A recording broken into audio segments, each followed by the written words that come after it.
Nascido em Dublin no dia 30 de março de 1948, Edmund Patrick Jordan se mudou para a pequena cidade de Bray como uma medida para tratar de uma acrodinia infantil. Estudou na St. Street Christian Brothers School, colégio altamente rigoroso e austero com seus alunos, e chegou a cogitar seguir o sacerdócio antes de cursar odontologia e contabilidade. Trabalhou para o Banco da Irlanda por alguns anos, até que uma greve em 70 o fez se mudar para a ilha de Jersey. Lá, enquanto trabalhava como contador para uma companhia de eletricidade durante o dia e em bares à noite, ingressou em algumas corridas locais de kart. Quando retornou a Dublin, comprou um kart, se inscreveu no campeonato nacional e levou a taça em 71. Terça-feira, 19 de março de 2024. E este é mais um Personagem de Terça.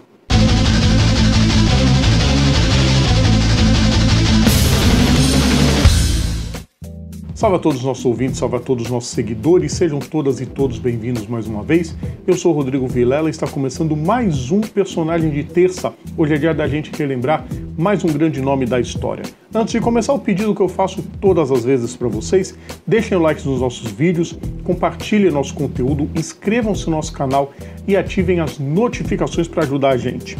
Em 74, Ed disputou a Fórmula Ford e no ano posterior a Fórmula 3. Só que em 76 ele quebrou a perna esquerda em um acidente em Mallory Park e perdeu toda a temporada.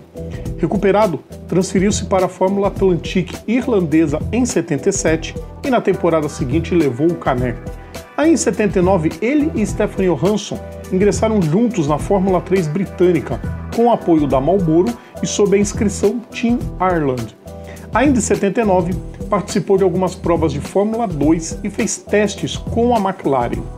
Seguiu no campeonato em 80 e também disputou duas provas pela Fórmula 3 europeia, onde conseguiu um excelente quinto lugar em Silverstone.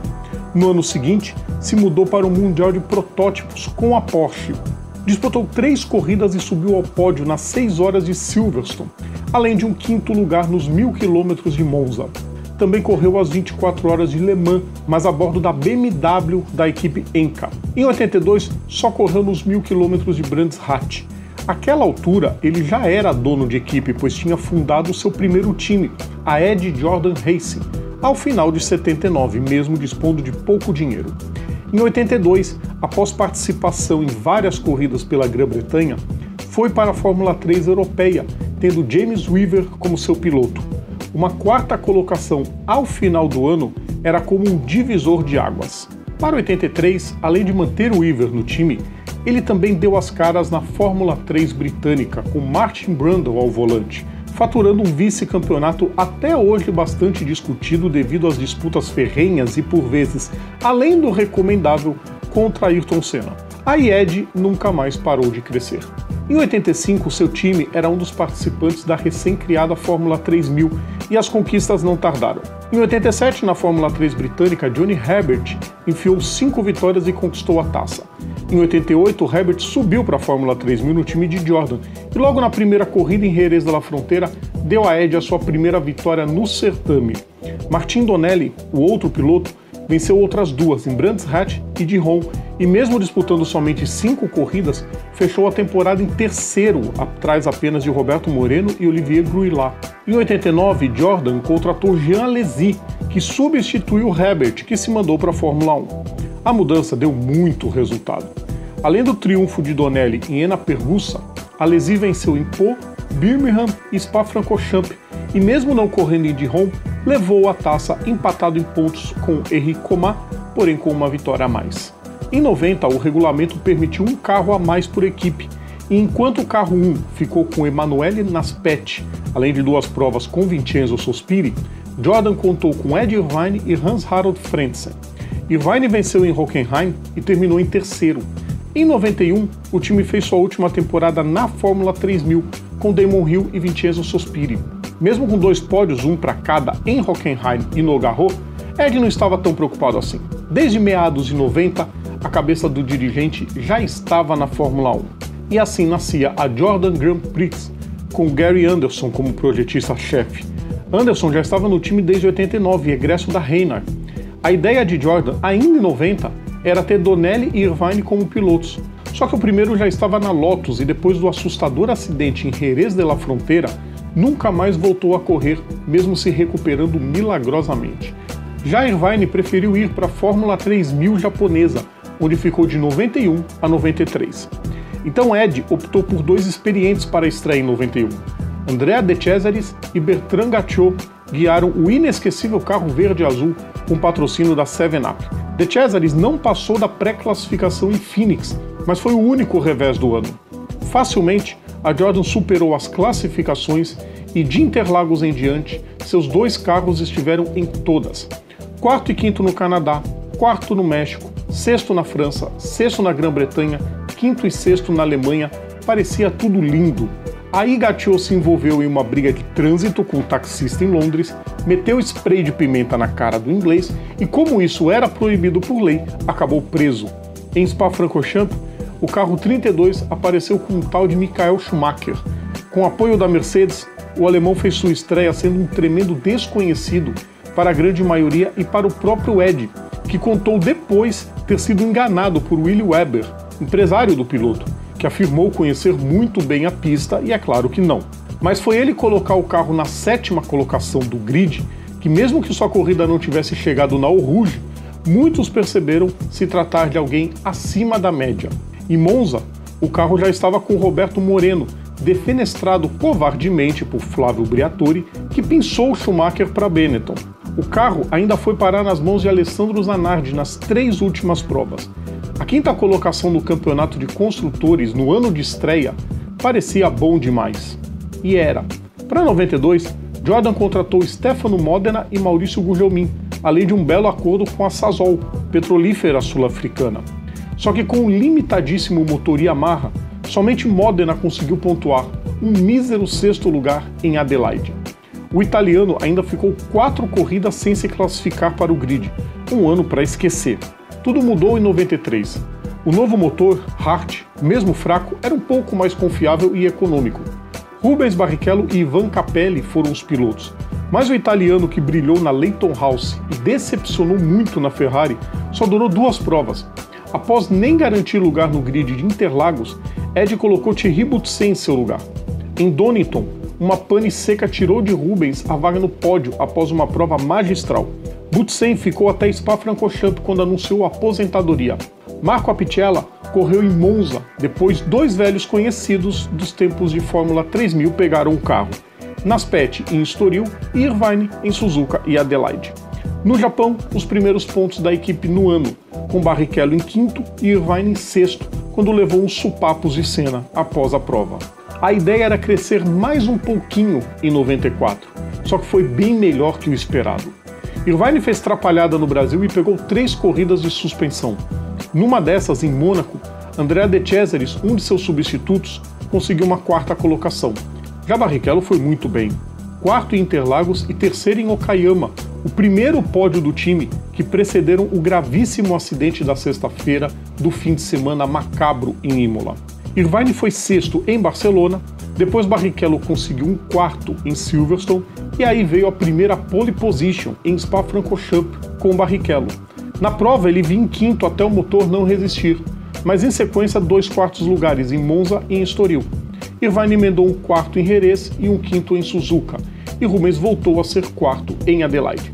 Um ano incrível, coroado com a 5ª colocação na tabela dos construtores. Nada mais natural que ambos fossem mantidos no time. E em 95 a novidade estava com a Peugeot, a nova fornecedora de motores. Os resultados foram ligeiramente inferiores, mas os dois seguiram pontuando bem.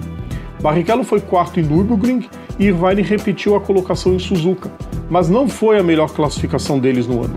Em Montreal, com Schumacher tendo vários problemas de câmbio, Rubens e Ed cravaram as 2 vagas no pódio, ponteado pela única vez por Jean Alesi, exatamente 4 anos depois dos primeiros pontos do time na categoria. A expectativa para 96 era a melhor possível. Depois de procurado por Ferrari e de ter voltado atrás num acordo já confirmado com a McLaren, Barrichello seguiu no time, agora tendo Martin Brundle no lugar de Irvine, que foi para a Ferrari. Depois do carro multicolorido de 95, devido aos vários patrocinadores, Para o novo ano, um desenho inteiramente dourado graças aos cigarros Benson e Heads, mas a temporada foi um pouco aquém do que se esperava. Barrichello foi segundo no grid em Interlagos e perseguiu Schumacher em busca do pódio até rodar nas voltas finais.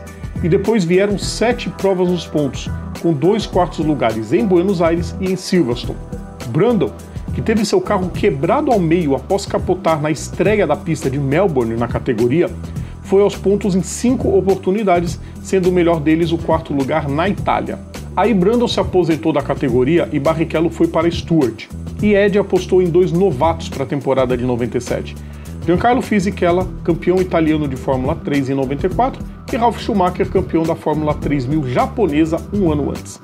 Mais uma 5ª colocação nos construtores tal qual em 96, mas com 3 pódios na conta.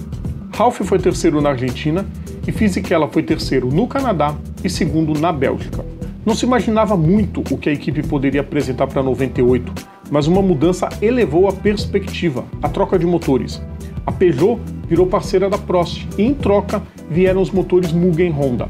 Outra troca, dessa vez de pilotos, aumentou mais ainda as possibilidades de um bom ano.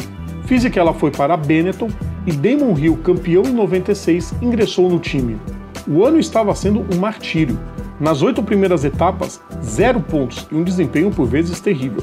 Incrivelmente, depois que Ralf foi 6º em Silverstone, tudo mudou.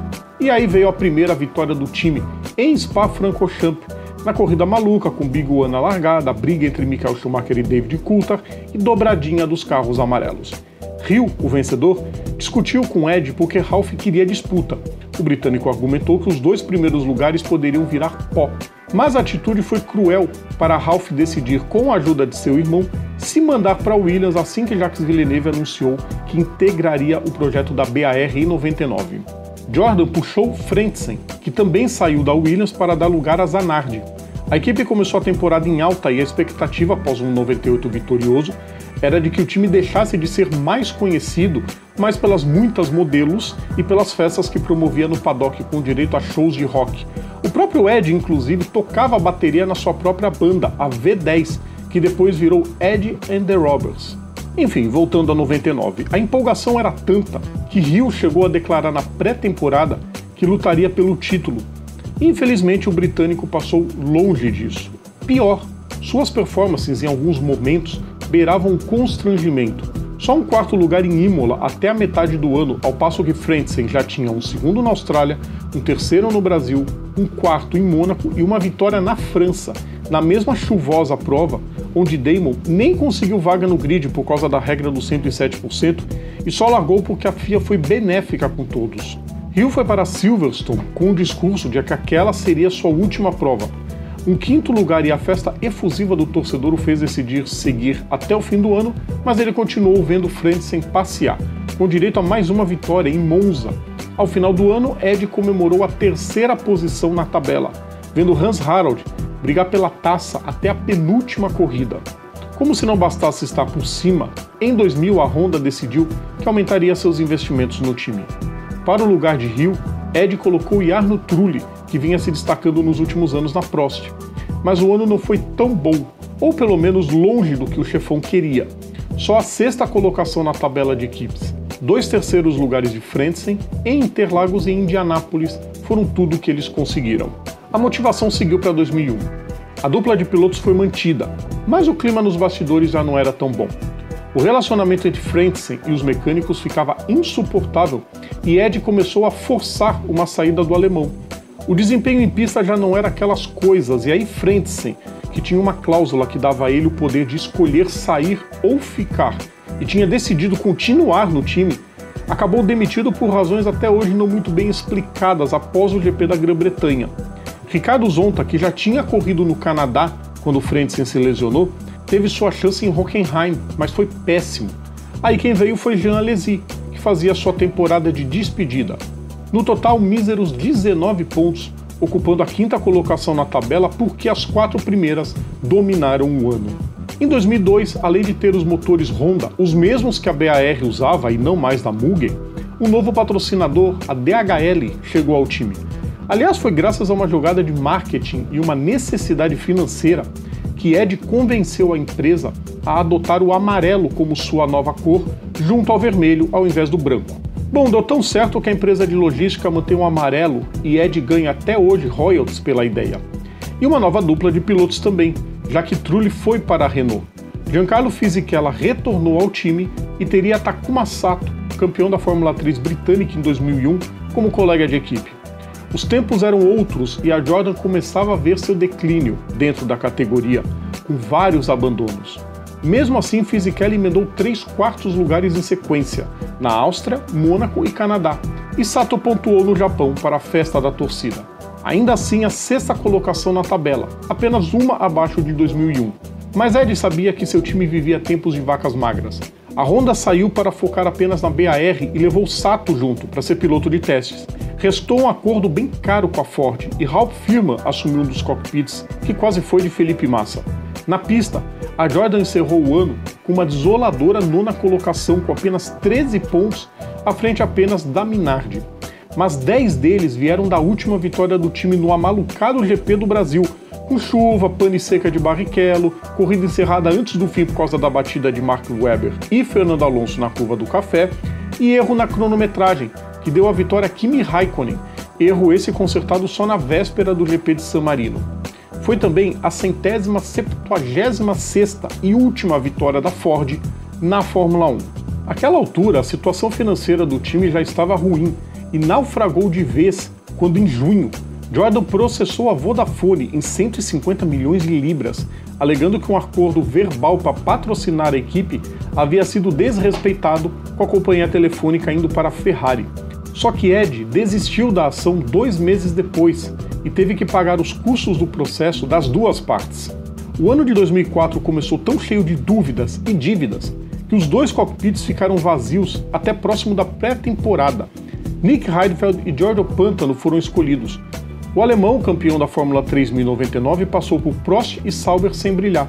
Já o italiano foi contratado por levar patrocínio para o time. Porém, problemas envolvendo o pagamento do acordo fizeram Pantano ficar fora de 4 corridas: Canadá, China, Japão e Brasil. Nelas, Timo Glock ocupou seu lugar. No fim, apenas 5 pontos na tabela, com 2 7º lugares como os melhores resultados.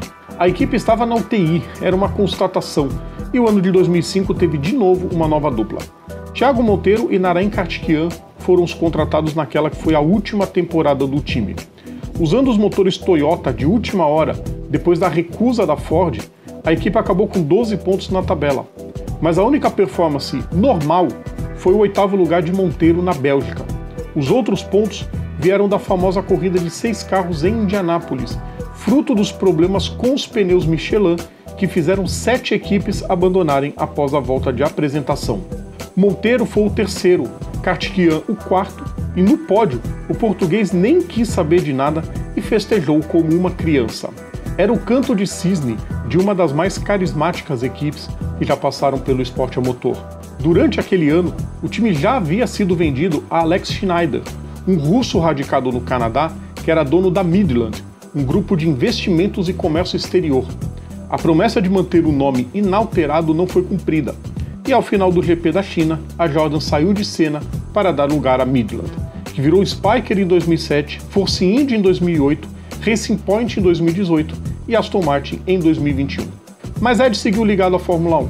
Em 2009 ele se tornou comentarista do programa Grand Prix da BBC, ao lado de David Coulthard e de Jake Humphrey, que depois foi substituído por Suzy Perry. Ficou por lá entre 2009 e 2015 e, enquanto integrante do programa, levou em primeira mão algumas das notícias mais importantes da Fórmula 1, como o retorno de Michael Schumacher em 2010, a ida de Lewis Hamilton para a Mercedes em 2013 e a mudança de Felipe Massa para a Williams em 2014.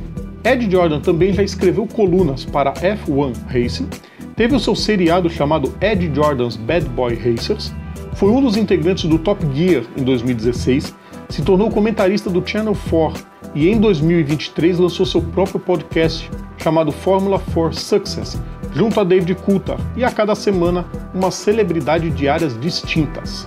Além de amante de rock and roll e baterista de sua própria banda, como já dissemos, Ed é torcedor ferrenho do Celtic e do Coventry City. Aliás, seu nome é ligado em diversas vezes a uma possível aquisição do clube inglês.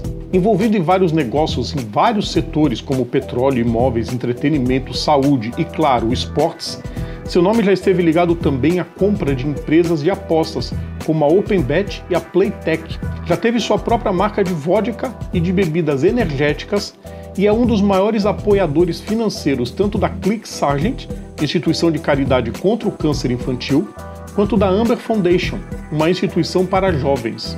Em 2007, ele lançou sua autobiografia, intitulada An Independent Man, mas antes, em 2002, teve sua história contada em uma publicação escrita por Timothy Collins.